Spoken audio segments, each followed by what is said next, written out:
బంగ్లాదేశ్ గురించి చూస్తుంటే ప్రపంచంలో ఏ ఒక్కరు కూడా బంగ్లాదేశ్లో అత్యాచారాలకు గురవుతున్నటువంటి హిందువుల గురించి మాట్లాడడానికి ఏ ఒక్క దేశం కూడా రావట్లేదు. భారతదేశంలో ఉన్నటువంటి రాజకీయ పార్టీలు కూడా రావట్లేదు. అంటే ప్రపంచంలో హిందువుల గురించి మాట్లాడడానికి ఏ ఒక్కరు కూడా రారా. మానవ హక్కులు కానీ ఇంకా అనేకమైన దాన్ని ఎట్లా మనం చూడొచ్చు అంటారు.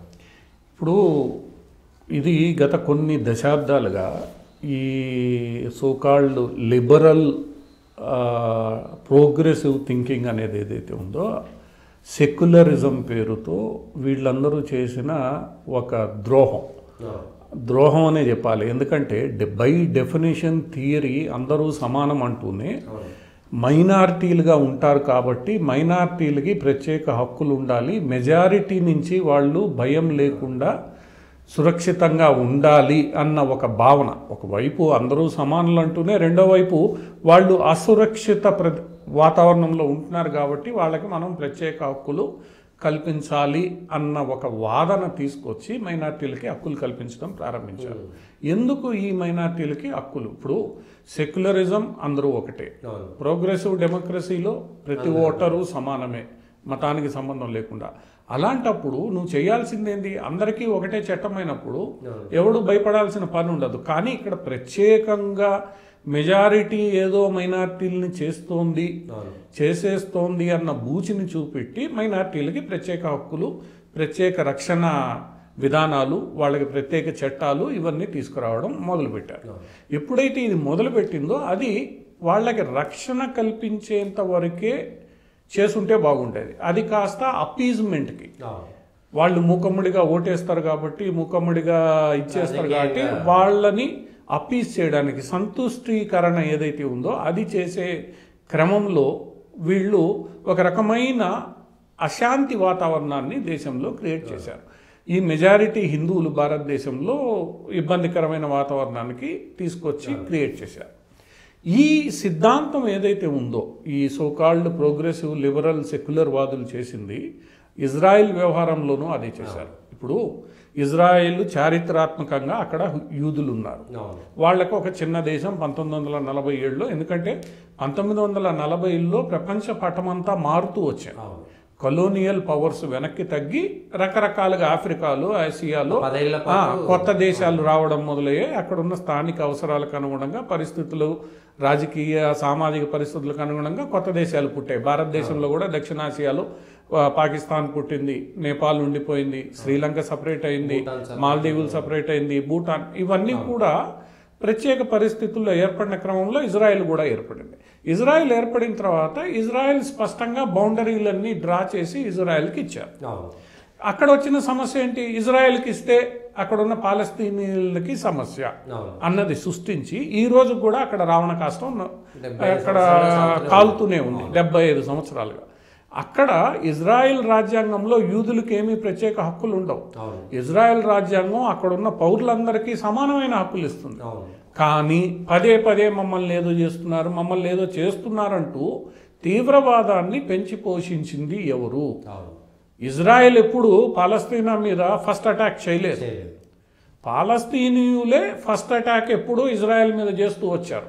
ఎందుకంటే మతం పేరుతో మా భూమిలో మా మతస్థులే ఉండాలి, వేరే మతస్థులు ఉండకూడదు అన్న ఆలోచన పేరుతో ఏదైతే ముస్లింలు, ఇక్కడ ముస్లింల పేరు ప్రస్తావించాలి, ముస్లింలు ఖచ్చితంగా ఈ విధానాన్ని అవలంబించి వచ్చారు. వేరే వాళ్ళకి మా ప్రాంతాలలో, మా ప్రదేశాల్లో అవకాశం మేము ఇవ్వము, వాళ్ళందరినీ తరిమేస్తాము, వాళ్ళు ఉండడానికి వీలు లేదు అని ఏదైతే నూరిపోసారో ముస్లింలకి, అది 1940ల నుంచి మొదలైన ఒక ప్రత్యేకమైన సైద్ధాంతికమైన యుద్ధం.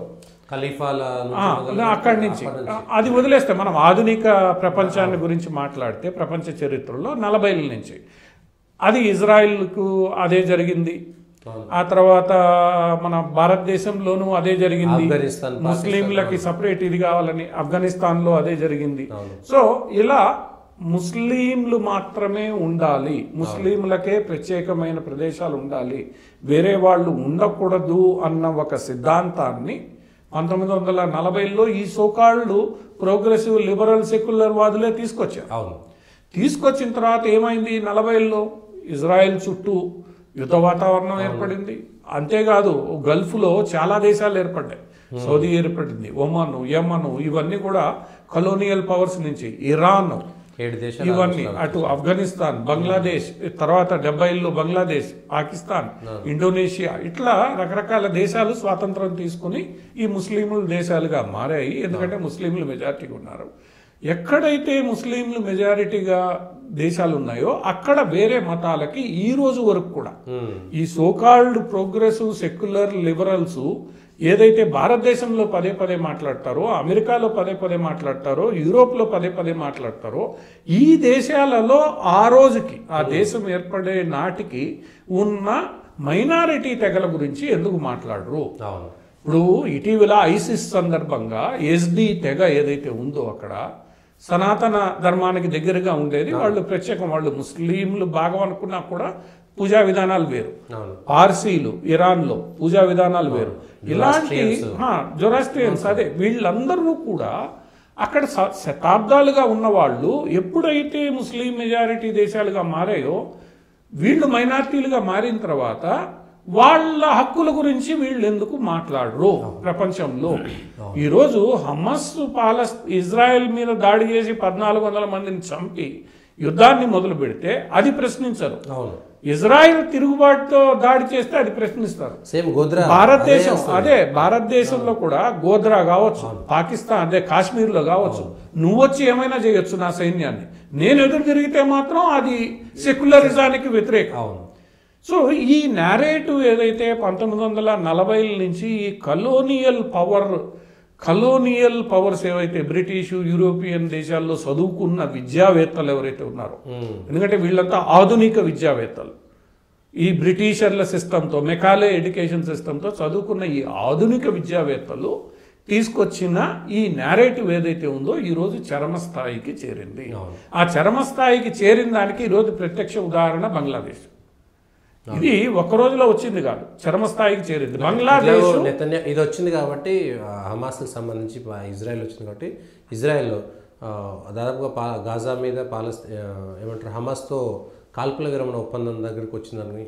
హమాస్తో ఇంతవరకు ఒప్పందం చేయలేదు. నిన్న మొన్న కూడా ఇజ్రాయెల్ ప్రధాని చాలా స్పష్టంగా ఏం చెప్పాడు, ఇది హమాస్ పూర్తిగా వెళ్లేంత వరకు మేము యుద్ధాన్ని ఆపము, హమాస్కి మేము అధికారం అప్పచెప్పే పరిస్థితి లేదు, హమాస్ ఉండకూడదు. ఈ 3 అంశాలు స్పష్టంగా చెప్పాడు. ఈ రోజు అక్కడ ప్రత్యేకమైన పరిస్థితి ఏర్పడింది. హిజ్బుల్లా ఈరోజు హమాస్తో సంబంధం లేకుండా తనకి తాను సపరేట్గా ఒక కాల్పుల విరమణ ఒప్పందం చేసుకుని ఈ మొత్తం వ్యవహారం నుంచి తప్పుకుంది. అంటే హిజ్బుల్లా ఇప్పుడు హిజ్బుల్లా సీజ్ ఫైర్ అప్పుడు మీరు గాజాలో ఆపండి, గాజాలో హింసను ఆపండి అని ఇంతకుముందు కండిషన్లు పెట్టేది. ఈరోజు ఏం పెట్టలేదు. మేము మీ జోలికి రాం, మీరు మా జోలికి రావద్దు. ఈ టైటాన్ నదికి ఇజ్రాయెల్ బోర్డర్ ఏదైతే దక్షిణ లెబనాన్లో ఉందో 20 కిలోమీటర్ల ప్రాంతం, అక్కడ మేము విత్డ్రా చేసుకుంటాం, మీకు మాకు తగాదా వద్దు, మధ్యలో లెబనాన్ సైన్యం పీస్ కీపింగ్ ఫోర్స్, ఎందుకంటే ఆల్రెడీ ఆ 20 కిలోమీటర్ల ప్రాంతంలో గతంలో అంతర్జాతీయ పీస్ కీపింగ్ ఫోర్స్ ఉంది. ఈరోజు లెబనాన్ సైన్యం పీస్ కీపింగ్ ఫోర్స్ అక్కడ ఉంటుంది. అంటే ఇక్కడ ఏమర్థమైంది, హిజ్బుల్లా కూడా ఈరోజు హమాస్ను వదిలేసింది, ఖతార్ హమాస్ను వదిలేసింది. ఇది కూడా అర్థం చేసుకోవాలి. ఇప్పుడు చరమ స్థాయికి ఏదైతే చేరిందో ఈ ముస్లిం ఇది అనేది సంతుష్టీకరణ, అది ఈరోజు ఆ ముస్లిం దేశాలకు కూడా ఇబ్బంది తీసుకొస్తోంది. అందుకనే ముస్లిం దేశాలు కూడా ఆచితూచి ఈరోజు యునైటెడ్ అరబ్ ఎమిరేట్స్ కావచ్చు, ఖతార్ కావచ్చు, లేదా సౌదీ అరేబియా కావచ్చు, జోర్డాన్ కావచ్చు, ఇవన్నీ ఆచితూచి అడుగులేస్తున్నాయి. వీళ్ళు విసిగిపోయినారు దీంతో. ఎందుకంటే వన్ సైడ్ అపీజ్మెంట్, ఒక మాటే మాట్లాడడం. ఈరోజు సౌదీ అరేబియా బయట వర్కర్లు లేకుండా నిలబడుతుందా? నీ జనాభా ఎంత? అంతే. యునైటెడ్ అరబ్ ఎమిరేట్స్ బయట వర్కర్ లేకుండా నిలబడుతుందా? నీ జనాభా ఎంత? స్కిల్ లేదు. సో ఎప్పుడైతే నువ్వు అందరినీ కలుపుకోవాలనుకుంటావో అందరినీ సమానంగా చూడడం నేర్చుకోవాల్సింది ఈరోజు గల్ఫ్ దేశాలు నేర్చుకుంటున్నాయి. గత 40-50 సంవత్సరాలు కేవలం మా వాళ్లే ఉండాలి, ఎవరు ఉండాలి? ఈరోజు బంగ్లాదేశ్ వాళ్ళని రానియట్లేదు మీరు, పాకిస్తాన్ మీ వాళ్ళు అనుకున్న వీళ్ళిద్దరిని ఎందుకు రానియట్లేదు గల్ఫ్ దేశాల్లో? ఎందుకంటే ఈ అతివాదం ఏదైతే ఉందో ఈ అతివాదం కూడు పెట్టట్లేదు. అతివాదం ఆర్థికాభివృద్ధికి తోడ్పడడం లేదు. అతివాదం ఆఫ్ఘనిస్తాన్ లాగా అన్ని దేశాలని తయారు చేసే దిశగా సాగుతోంది అని ఎప్పుడైతే గల్ఫ్ దేశాలు గ్రహించాయో వెంటనే మారడం ప్రారంభించారు వాళ్ళు. ఈవెన్ సౌదీ అరేబియా, మక్కా మదీనా కస్టోడియన్ దేశం కూడా ఈరోజు మారిపోయింది. బంగ్లాదేశ్లో ఒకవైపు ప్రపంచం మారుతోంది, ప్రపంచ సంఘటనలు మారుతున్న వేళ మీరు బంగ్లాదేశ్లో ఈరోజు మళ్ళీ అదే యుద్ధం మొదలు పెడితే, ఏదైతే మేమే ఉండాలి, ఎవరు ఉండకూడదు, రాజ్యాంగాలు లేవు, ఈ సమానత్వం లేదు, సెక్యులరిజం అనేది కుదరదు, ఇవన్నీ ఈరోజు బంగ్లాదేశ్లో చర్చ జరుగుతుంది. సెక్యులరిజం తీసేయాలి, సోషలిస్ట్ రిపబ్లిక్ తీసేయాలి, ఇవన్నీ ఆ చర్చ ఏదైతే మీరు పెట్టారో దాని రెప్లికేషన్స్ ఎక్కడ ఉంటాయి? భారతదేశంలో కూడా ఉంటాయి. ఇప్పుడు భారతీయులు కూడా ఇదే చర్చ మొదలు పెడితే ఏంటి పరిస్థితి? ఇప్పటికే భారతదేశంలో చర్చ మొదలయ్యి ఉంది కాబట్టే 15 ఏళ్లుగా భారతీయ జనతా పార్టీ అధికారంలో ఉంది. మీరు చేసిన ఈ సంతుష్టీకరణ కారణంగా మొదలైన చర్చ కారణంగా భారతీయ జనతా పార్టీ 2 సీట్ల నుంచి ఈ రోజు దిగ్విజయంగా 15 ఏళ్లు పాలించే స్థాయికి వచ్చింది. అందువల్ల ఏంటంటే ఈరోజు వీళ్ళందరూ అర్థం చేసుకోవాల్సింది, అది బంగ్లాదేశ్లో ఉన్న మెచ్యూర్డ్ పొలిటికల్ సిస్టమ్ కావచ్చు, రాజకీయ నాయకులు కావచ్చు, వీళ్ళందరూ ఆ ప్రభుత్వ వ్యవస్థలో ఉన్నవాళ్ళు కావచ్చు, అర్థం చేసుకోవాల్సింది ఏంటంటే ఈ రోజు మనం మాట్లాడే టోన్ ఏదైతే ఉందో అది ప్రపంచం అంగీకరించే పరిస్థితి. ఏ ఒక్క ప్రపంచ దేశం కూడా మద్దతుగా మాట్లాడలేదు. అది ఇప్పుడున్న పరిస్థితులు రెండు అంశాలు ఈరోజు ప్రపంచ రాజకీయాల్లో ఉన్నాయి. బంగ్లాదేశ్లో జరిపిన కుట్ర బీడెన్ నాయకత్వంలో జరిగింది అనేది వాస్తవం. అందులో ఇంతవరకు కూడా స్పష్టంగా బీడెన్ నాయకత్వంలోని నాయకులు దీన్ని ఖండించలేదు, వాళ్ళు చేశారనేది వాస్తవం. భారతదేశం వాళ్ళ మాట వినలేదు అన్న కోపంతో, ఆగ్రహంతో వాళ్ళు చేశారన్నది వాస్తవం. సో బీడెన్ ఓడిపోయాడు, ఎందుకంటే బీడెన్ చెప్పిన మాటల్ని అమెరికా ప్రజలే నమ్మలేదు, ఊహించని విధంగా ట్రంప్ని అధికారంలోకి తెచ్చారు. సో ఇప్పుడు ట్రంప్కి ఇది ఏంటంటే పెట్టి పాలిటిక్స్, అమెరికన్ పెట్టి పాలిటిక్స్, కెనడాలో ఎలా అయితే జరిగిందో ఇక్కడ కూడా. సో ఈ ట్రంప్కి ఏదైతే వస్తున్నాడో వాడికి అన్ని అడ్డంకులు. మన భారతదేశంలో కూడా రాజకీయ పార్టీలు పార్టీ మారినప్పుడు వాడు చివరి నిమిషంలో 100 నిర్ణయాలు తీసుకుని వెళ్ళిపోతాడు, అవతలోడు చావు అవతలోడు చూస్తాడు. ఇప్పుడు బీడెన్ చేస్తున్నది కూడా ఈ బంగ్లాదేశ్ని ఇంకాస్త రగిల్చేస్తాం. మనం చేయగలిగింది అదే. ఈ రోజు నువ్వు సాల్వ్ చేయలేవు, అది నీకు తెలుసు, నువ్వు రెచ్చగొట్టేసావు, సాల్వ్ చేయలేవు, ఆ గందరగోళం సృష్టించాలనుకున్నావు, భారతదేశాన్ని బెదిరించాలనుకున్నావు, అయినా ఓడిపోయావు. సో నీ ఆబ్జెక్టివ్ నీకు అచీవ్ అయ్యే పరిస్థితి లేదు. అటువంటి పరిస్థితుల్లో ఈరోజు అశాంతి క్రియేట్ చేసేస్తే బురద వాళ్ళు గడుక్కుంటారు. ఎవరు గడుక్కుంటారు? కొత్తగా వచ్చే అధ్యక్షుడు, ఇక్కడ ఉన్న భారత ప్రభుత్వం గడుక్కుంటాయి, బంగ్లాదేశ్. ఈ లోపల బంగ్లాదేశ్ లో జరగాల్సిన నష్టం జరిగిపోతుంది. కరెంటుతో ఇబ్బంది ఉంది, ఆ తర్వాత టెక్స్టైల్ పరిశ్రమ ఉంటుందో లేదో తెలియదు, ఉద్యోగాలు ఉంటాయో లేదో తెలియదు. నువ్వు తీవ్రవాదం అయితే పాకిస్తాన్ పరిస్థితి వేరు, బంగ్లాదేశ్ పరిస్థితి వేరు. భౌగోళికంగా బంగ్లాదేశ్ 4 వైపులా భారతదేశం ఉంటుంది. ఒకవేళ బంగ్లాదేశ్ తో యుద్ధమే వస్తే 4 వైపులా భారతదేశం ఉంటుంది. లక్షలాది మంది బంగ్లా ప్రజలు ఇక్కడ అధికారికంగా అనధికారికంగా బతుకుతున్నారు, కోట్లాది మంది. 1900 సిక్కు ఇందిరాగాంధీ మరణానంతరం జరిగిన పరిణామాలు ఒకవేళ బంగ్లాదేశ్ పెచ్చరెల్లి ముందుకు సాగి చేస్తే మనకి ఉదాహరణగా ఉన్నాయి. బంగ్లాదేశ్ వాడు ఎవడో భారతదేశంలో అందరికీ తెలుసు. సో ఇక్కడ బంగ్లాదేశ్ నాయకులు కూడా గుర్తుపెట్టుకోవాల్సింది ఏంటంటే మన ప్రజలు లక్షలాది మంది అవతల వైపు వెళ్ళి బతుకుతున్నారు. మనం ఎక్కువ రెచ్చగొట్టి అవతల వైపు రెచ్చగొట్టబడితే, ఎందుకంటే రెచ్చగొట్టబడడానికి అందరూ సులభం, రెచ్చగొట్టబడితే మన ప్రజల పరిస్థితి ఏంటి? రేపు అమెరికా వచ్చి కాపాడుతుందా, పాకిస్తాన్ వచ్చి కాపాడుతుందా, చైనా వచ్చి కాపాడుతుందా? ఎవరు కూడా ఈరోజు ఈ అతివాదాన్ని సమర్థించే పరిస్థితుల్లో లేరు. ఈరోజు హమాస్కి వ్యతిరేకంగా గాజాలోని మౌలానాలే ఈరోజు ఇది చేస్తున్నారు. ఏదైతే మీరు చేశారో అది తప్పు, అది ఫలితాలను ఇవ్వదు. ఈరోజు ప్రపంచ పరిస్థితి మారిపోయిందన్న విషయం గాజాలో ఉన్న మౌలానాలకు కూడా అర్థమైపోయింది. బంగ్లాదేశ్లో ఇప్పుడు అర్థం కావాలి, ఇంకొక ఎన్ని రోజులు ఆడుతావు నువ్వు? ఇప్పుడు జనవరి 20కి ప్రపంచ రాజకీయ నేతృత్వం మారుతోంది. ఇప్పటి వరకు మీరు ఆడినట్లు ఆడినా, మీకు అనుకూలంగా ఆడినా, ఎందుకంటే బీడెన్ ఏ విషయంలో సక్సెస్ అయ్యాడు? ఇజ్రాయెల్ హమాస్ యుద్ధాన్ని ఆపలేకపోయాడు, యుక్రెయిన్ రష్యాని ఆపలేకపోయాడు, ఈ రోజు భారతదేశం నిర్ణయాలని ఆపలేకపోయాడు. ఎందుకంటే నువ్వు బలంగా ఉంటే వింటారు, నువ్వు చెప్పేది స్పష్టంగా ఉంటే వింటారు. ఎవడు వినడం లేదు. నీ కారణంగా బ్రిక్స్ బలమైన వేదికగా ఈరోజు తయారైపోయింది. ఇదంతా అందరూ చూస్తున్నారు కాబట్టి ట్రంప్కి అంత ఘన విజయం వచ్చింది. ప్రజలేమి అంత ఆషామాషిగా ఓటేయ్యారు. సో ట్రంప్ ఈ రోజు వస్తే ఎంత ఈ నెల రోజుల్లో నువ్వు చేస్తున్నదేంది, బీడెన్ చేస్తున్నదేంది, యుక్రెయిన్కి విపరీతంగా ఆయుధాలు ఇచ్చావు, దాంతో రష్యా ఇష్టం వచ్చినట్టు బాధడం మొదలుపెట్టింది. మొదలుపెట్టేసరికి ఈరోజు యుక్రెయిన్ అధ్యక్షుడు ఏమన్నాడు, యుక్రెయిన్ అధ్యక్షుడు ఇంతవరకు అందరూ చెప్పింది అదే, ఆ బఫర్ జోన్ వదిలేస్తే ఈ శాంతి ఒప్పందం సులభమైపోతుంది అనేది ప్రతి ఒక్కడికి తెలుసు. ఈ రోజు యుక్రెయిన్ అధ్యక్షుడి నోట్లో అదే వచ్చింది.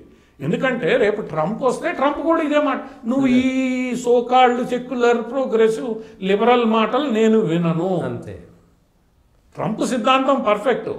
ఈ సోకాల్డ్ ఏవైతే మసిబూసి మారేడుకాయ చేసి ఒక వర్గాన్ని సంతుష్టీకరణ చేసే థాట్ ప్రాసెస్ ఏదైతే ఉందో దానికి ట్రంప్ వినడు, మోడీ వినడు. ఎవరు వింటారు, ఎవరు వినరు. ఈరోజు ఫ్రాన్స్ అధ్యక్షుడు వినే పరిస్థితుల్లో లేదు, రష్యా ఎట్లా వినదు. యూరోప్ లో ఎవరు, జర్మనీ వీళ్ళందరూ కొట్టుకుంటున్నారు ఈ రెఫ్యూజీస్ కారణంగా. వినే పరిస్థితుల్లో లేనప్పుడు నువ్వు నోరు మూసుకుని వినాలి, తాత్కాలికంగా ఉపశమనం తీసుకోవాలి. ఈరోజు జెలెన్స్కీ వాడిన పదాలు జాగ్రత్తగా గమనిస్తే, ఇంతవరకు అయ్యి శాంతి నెలకొంటే ఈ శాంతి నెలకొంటే మా రక్షణ మీరు ఇవ్వండి, ఏదైతే ఇప్పుడు ఆక్యుపైడ్ జోన్ ఉందో దాన్ని మేము నెమ్మదిగా డిప్లొమాటిక్ గా పరిష్కరించుకుంటాం. భారతదేశం కూడా అదే చేస్తోంది. పిఓకే ఉంది, 50 ఏళ్ళుగా 75 ఏళ్ళుగా పరిష్కరించుకుంటున్నాం.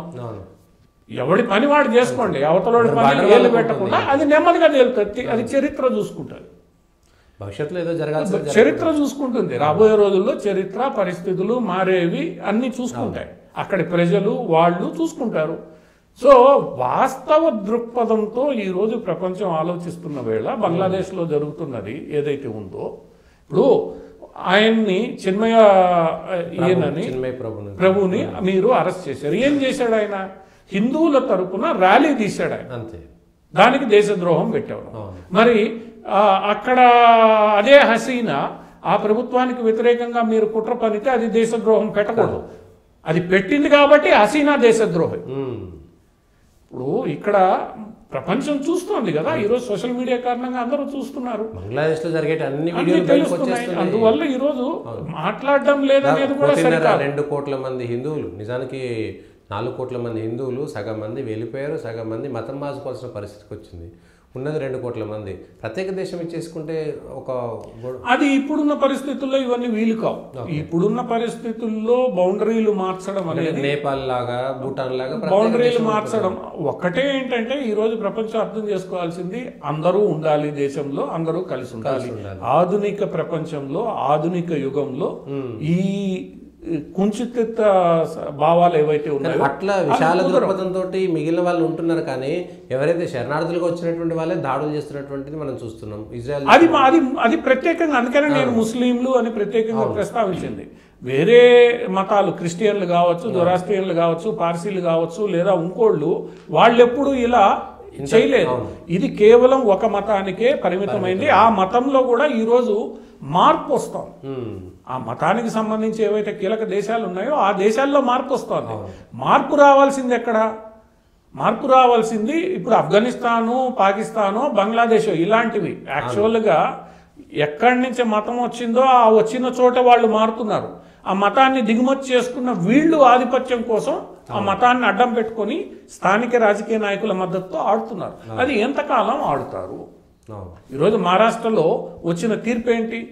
మీరు మౌలానాల్ని తిప్పారు, హిందూ ముస్లింలని విడగొట్టాలని చూశారు, అన్ని చేశారు. ప్రజలు చెప్పుతో కొట్టారు. అసలు బీజేపీ మహాయుతి కూడా ఊహించని రీతిలో 220 సీట్లు ఇవ్వడమైంది మహారాష్ట్రలో. ఇంతవరకు లేదు చరిత్రలో. అంటే నువ్వు అతి చేస్తే భరించే స్థితిలో ప్రజలు లేరు. 45% ఓటింగ్ మారితే, ఎందుకంటే ప్రజలు వాడి బతుకు కోసం, వాటి కోసం పరిగెత్తే దీంట్లో ఉన్నాడు. నువ్వు దాన్ని డిస్టర్బ్ చేస్తానంటే చూస్తూ ఊరుకునే పరిస్థితి లేదు. జగన్మోహన్ రెడ్డి ప్రభుత్వానికి పట్టిన గతి ఏందో అందరూ చూశారు. ప్రజలు వాళ్ళ అభివృద్ధిలో అడ్డం వస్తే ఎవరిని స్పేర్ చేసే పరిస్థితుల్లో లేరు. అది రేపు బంగ్లాదేశ్ అయినా ఇంకోటైనా. మతాన్ని అడ్డం పెట్టుకొని ఈరోజు ఆఫ్ఘనిస్తాన్ పరిస్థితి ఏంటి? ఆఫ్ఘనిస్తాన్ ప్రజల ఆర్థిక స్థితి ఏంటి? పాకిస్తాన్ ప్రజల ఆర్థిక స్థితి ఏంటి? పాకిస్తాన్ ప్రజలు ఈరోజు భారతదేశం నుంచి చీప్గా బోర్డర్ ద్వారా వచ్చే వాటిని నువ్వు ఆపుకొని మతం పేరుతో ఎవరిని ఉద్ధరిస్తున్నావు? అది పాకిస్తాన్ ప్రజలకు తెలియదా? పాకిస్తాన్ ప్రజల్లో ఈరోజు ఎంత తిరుగుబాటు జరుగుతోంది? ఇమ్రాన్ ఖాన్ నాయకత్వంలో ఒక రకంగా సైన్యాన్ని ఎదిరించి నిలబడుతున్నారు అనంటే ప్రజల్లో ఎంత అసంతృప్తి ఉన్నది సైన్యానికి కూడా అర్థమైంది. అందుకనే సైన్యం కూడా ఈరోజు ఒక జాతీయ ప్రభుత్వాన్ని ముందుకు తీసుకొచ్చి మాస్క్ వేసే ప్రయత్నం చేస్తోంది. షాబాజ్ షరీఫ్ నేతృత్వంలో జాతీయ ప్రభుత్వం, ఆ ప్రభుత్వంలో ఎవరున్నారు? భుట్టో, ఈ షరీఫ్ కుటుంబాలు రెండు ఉన్నాయి. ఎందుకంటే ఇవి రెండే ప్రధాన కుటుంబాలు. ఈ రెండింటిని నా పక్కన పెట్టుకుంటే దీన్ని హ్యాండిల్ చేయొచ్చు అనుకున్నా కూడా ఈరోజు ఇమ్రాన్ ఖాన్ తగ్గడం లేదు. ప్రజలకు అర్థమైపోయింది. ప్రజలు ఏంది, వాడు 1 కిలో గోధుమ పిండి కొనాలని పోతే వాడికి 500 కట్టాలి. 20 రూపాయలు పక్కన బోర్డర్ తర్వాత దొరుకుతోంది, రొట్టె దొరకట్లేదు తినడానికి. అటువంటి పరిస్థితుల్లో ఈరోజు ఎవరిని మీరు ఎంతకాలం మభ్య పెడతారు? కానీ 2 కోట్ల జనాలు ఉన్నటువంటి బంగ్లాదేశ్ హిందువులు ఒంటరిగా ఉంటుంటే ప్రపంచం ఎట్లా చూడాలి? భారతదేశం ఏం లేదు, ప్రపంచంలో ఈరోజు మద్దతు. ఇప్పుడు తులసి గబ్బాడ్ లాంటి ఈ డెమోక్రటిక్ ప్రభుత్వం నుంచి మద్దతు రాదు అనేది అందరికీ తెలిసిందే. కొత్త ప్రభుత్వం వస్తోంది, ప్రజలు ఇవ్వాల్సిన తీర్పు ఇచ్చారు, ప్రజలు ఇవన్నీ చూస్తూ ఉంటారు ప్రపంచంలో. సో కొత్త ప్రభుత్వంలో వచ్చిన ప్రతి ఒక్కళ్ళు బంగ్లాదేశ్ గురించి మాట్లాడారు. ట్రంప్ గురించి, ఇంటెలిజెన్స్ ఏజెంట్ తులసి గబ్బాడ్ కానీ, ఎవరైతే విదేశాంగ శాఖకి వస్తున్నాడో ఆయన కానీ, వీళ్ళందరూ స్పష్టంగా బంగ్లాదేశ్ ప్రభుత్వం వైఖరి మార్చుకోవాలని స్పష్టంగా చేశారు. పక్కన ఉన్నటువంటి భారతదేశం హిందూ మెజారిటీ ఉన్నటువంటి ఇక్కడ ఏమవుతుందంటే శ్రీలంకలో మనం జోక్యం చేసుకుంటే ఏదైతే ఇబ్బందులు వచ్చాయో, ఎందుకంటే ఇక్కడ ఏమైపోతుంది, భారతదేశం పెద్దన్నా బెదిరిస్తోంది. శ్రీలంకలో మనకు వచ్చిన ఇబ్బంది, శ్రీలంక సమస్య శ్రీలంక, మనం వేలు పెట్టిన తర్వాత అది మనకు వ్యతిరేకంగా మారిపోయింది. ఇక్కడ స్థానికంగా ఉన్న ప్రజలు వాళ్ళు తేల్చుకోవాలి. బయట సమాజం ఏం చేయగలదు అంటే ఆ దేశం మీద ఒత్తిడి పెట్టగలదు. శ్రీలంకనేమో ఆర్థిక సమస్య, కానీ ఇక్కడేమో ఇది కూడా ఆర్థిక సమస్య. ఈ రోజు కాదు, రేపు ఆర్థిక సమస్య కూడా అవుతుంది. శ్రీలంకలో ఎల్టీటీఈ తీవ్రవాద సమస్యగా మారింది, ఇక్కడ కూడా తీవ్రవాద సమస్య మారుతుంది. మారిన ఆర్థిక సమస్యలే రేపు ప్రధానంగా. ఎవడు ఊహించాడు శ్రీలంకలో తిరుగుబాటు చేసిన ఒక వామపక్ష పార్టీ ఈ రోజు అధ్యక్షుడిగా మారుతుందని?